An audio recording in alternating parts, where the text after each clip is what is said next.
Hello, my friend. I have an exciting opportunity for you. How would you like to participate in Jesus' Downward Mobility Program?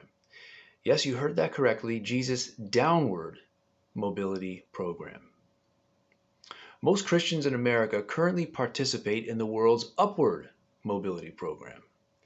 This is where we start out with very little, and as we move forward in life, we try to elevate our quality of life. And this usually means making life more complicated.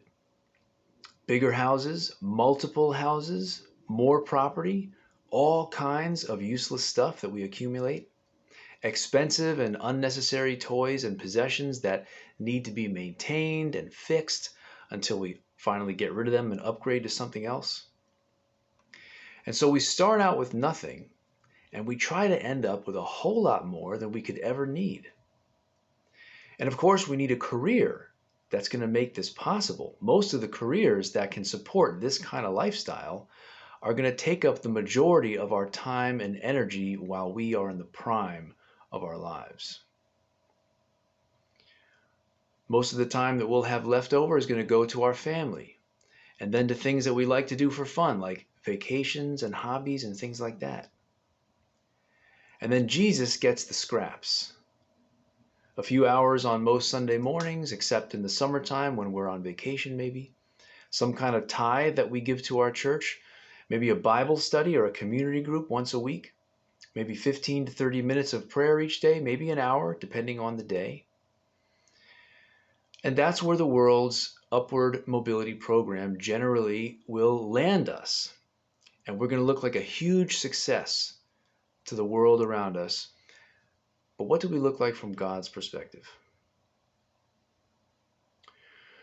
Well, Jesus has a very different plan for those who would follow him. He gets his people on a downward mobility program, as a good friend of mine has said. Jesus' disciples often come to him after having spent their lives as unbelievers, trying to move up in society. But now that they belong to Jesus, they try to simplify their lives as much as they can. They may sell houses or properties or possessions. They may empty savings accounts that have many years' worth of income stored up. They may leave a career that sucks up most of their lives or which compromises them morally, and they find a job that pays the bills without taking up all of their time.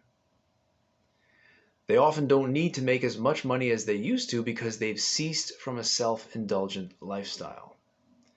They seek to meet their family's needs, but they stop wasting money on unnecessary luxuries, and they begin to think very seriously about how they use their resources, remembering that they have a master to whom they're going to give an account one day. And so dramatic changes like these free up lots of time, energy, and money that can now be used to serve Jesus and not the American dream. Now, to the people of this world, this looks completely nuts. Jesus' disciples appear to be throwing their lives away. I mean, who intentionally lowers their quality of life? Who intentionally rejects the pleasures of luxury and comforts that they could easily have if they wanted them? And so this is part of why Paul says that if Jesus has not been raised, that Christians are the most to be pitied.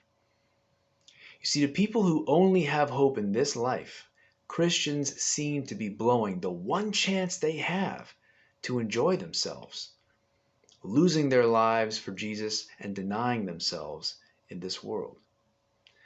But when Jesus looks at those people, when he looks at his followers, he sees great success stories. He sees sharpened tools that he can use for his purposes, and he knows the blessing that awaits them after they've carried their cross in this life. Jesus is looking for American Christians who would like to enroll in his challenging and exciting and soul-saving downward mobility program. If that's you, or if you're interested in hearing more about this exciting opportunity, please check out the video that's about to pop up somewhere on the screen. And if you would like to talk, please send me a message. and may God bless you always.